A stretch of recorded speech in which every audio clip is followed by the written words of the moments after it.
उन्हें अंग्रेज आतंकवादी कहते थे, लेकिन भारत उन्हें शहीद आजम कहता है। एक ऐसा नौजवान जिसने कहा, क्रांति हिंसा का नाम नहीं, न्याय की पुकार है। सिर्फ 23 साल की उम्र में फांसी के तख्ते पर मुस्कुराते हुए खड़ा हुआ और उसकी आखिरी आवाज थी, इनकलाब जिंदाबाद। ये है उस अमर क्रांतिकारी की कहानी जिसने अपने विचारों, अपने साहस और अपने बलिदान से ब्रिटिश साम्राज्य की नींव हिला दी। भगत सिंह। जन्म और पारिवारिक पृष्ठभूमि। 28 सितंबर 1907 को ब्रिटिश भारत के लायलपुर जिले, आज का पाकिस्तान, के बंगा गांव में जन्मे भगत सिंह एक देशभक्त सिख परिवार से थे। उनके पिता किशन सिंह और चाचा अजीत सिंह और स्वर्ण सिंह खुद भी आजादी की लड़ाई में सक्रिय थे। देशभक्ति और विद्रोह उनके खून में था। बचपन और प्रारंभिक प्रभाव।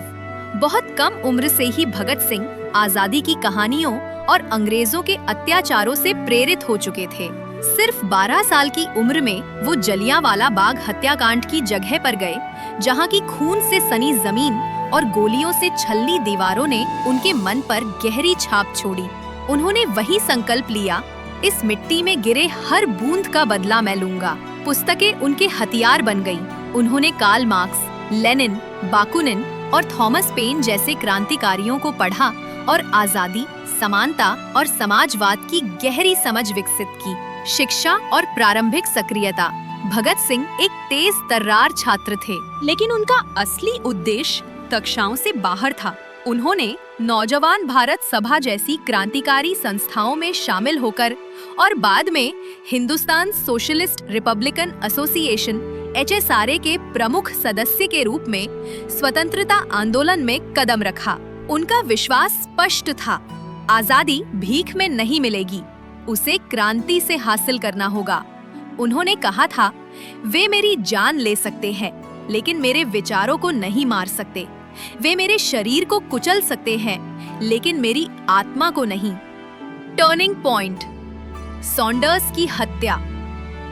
1928 में साइमन कमीशन के विरोध में हुए आंदोलन में लाला लाजपत राय को अंग्रेज पुलिस ने बेरहमी से लाठीचार्ज कर घायल कर दिया, जिससे उनकी मौत हो गई। इसका बदला लेने के लिए भगत सिंह, राजगुरु, सुखदेव और चंद्रशेखर आजाद ने पुलिस अधिकारी जेम्स स्कॉट को मारने की योजना बनाई, लेकिन पहचान में गलती से उन्होंने असिस्टेंट सुपरिंटेंडेंट जॉन सॉन्डर्स की हत्या कर दी। इस घटना ने भगत सिंह को अंग्रेजों की नजरों में सबसे वांछित क्रांतिकारी बना दिया। विधानसभा बम कांड। बहरों को सुनाने के लिए भागने के बजाय भगत सिंह ने तय किया कि वह अपने विचारों को और ऊंची आवाज में सुनाएंगे। 8 अप्रैल 1929 को उन्होंने और बटुकेश्वर दत्त ने केंद्रीय विधानसभा भवन में गैर घातक बम फेंके। उनका मकसद हत्या नहीं था, बल्कि बहरों को सुनाना था। बम फेंकने के बाद उन्होंने इनकलाब जिंदाबाद के नारे लगाए और खुद को गिरफ्तार करवा दिया, ताकि अदालत को अपने विचारों का मंच बना सके। जेल, विचारधारा और विरोध। जेल में भी भगत सिंह ने अपनी क्रांति जारी रखी, इस बार कलम और विचारों से। उन्होंने मैं नास्तिक क्यों हूँ जैसे लेखों में धर्म, पूंजीवाद और उपनिवेशवाद पर बेबाक राय दी। उन्होंने भारतीय और अंग्रेज कैदियों के बीच समान अधिकारों की मांग के लिए 100 दिनों से अधिक की भूख हड़ताल की, जिससे पूरे देश में भारी समर्थन मिला।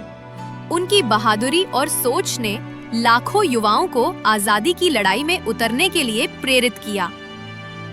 फांसी। एक अमर बलिदान। देश भर में विरोध और दया याचिकाओं के बावजूद भगत सिंह, राजगुरु और सुखदेव को मौत की सजा सुनाई गई। 23 मार्च 1931 को सिर्फ 23 साल की उम्र में उन्हें लाहौर सेंट्रल जेल में फांसी दी गई। गवाहों के अनुसार भगत सिंह मुस्कुराते हुए फांसी के तख्ते की ओर बढ़े और उनकी आखिरी आवाज थी, ब्रिटिश साम्राज्यवाद मुर्दाबाद। उनके अंतिम शब्द आज भी गूंजते हैं, जिन विचारों के लिए मैं फांसी पर चढ़ रहा हूँ, वे कभी नहीं मरेंगे। विरासत। वो आग जो आज भी जलती है। भगत सिंह का बलिदान आजादी आंदोलन में एक नई जान ले आया। वो युवाओं, साहस और विद्रोह का प्रतीक बन गए।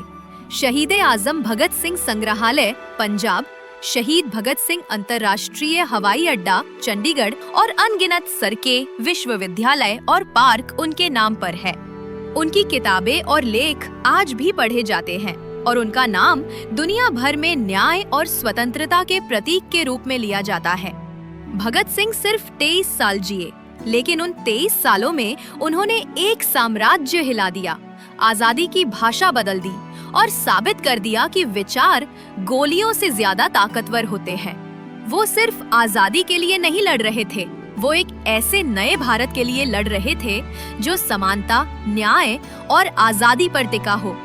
कमेंट्स में बताइए आपके लिए भगत सिंह का मतलब क्या है, और अगर कोई और ऐतिहासिक शख्सियत है जिसकी कहानी आप जानना चाहते हैं तो हमें नीचे बताइए। सब्सक्राइब करें एरा अनकवर, क्योंकि हर युग कहता है एक कहानी।